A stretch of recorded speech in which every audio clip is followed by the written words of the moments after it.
everyone, Gil here, Gray Man Prepping. On this episode of Your Prep for Day, I want to talk to you about something that I have, but not for what it's for, and that is coffee filters. You say, and you may be a little confused by what I just said. They say, yeah, I don't drink coffee, but I got coffee filters. Why? Because coffee filters have other purposes. They are filters.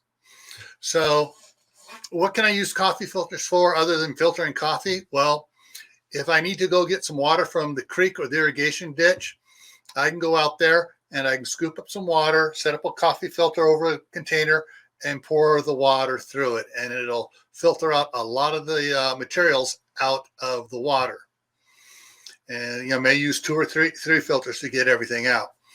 Another thing coffee filters can be used for, well, since it filters particles, you can use it around an opening, like open your window and make a cardboard cut out there and cut a hole about the size of the coffee filter and tape it in there, and that'll help catch pollen and other particulates in the air from coming in the house.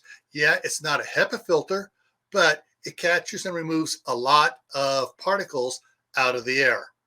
There's probably some other things you can use them for. If you come with those ideas, put them in the chat down below, down there in the comment section, so everyone else can see your ideas on things that you can use coffee filters for. All right? And remember, stay happy no matter what life throws at you. Stay safe. Don't go out and do anything foolish, especially in these times. Keep adding to your preps: water, food, medicines, clothing. Why? This is why.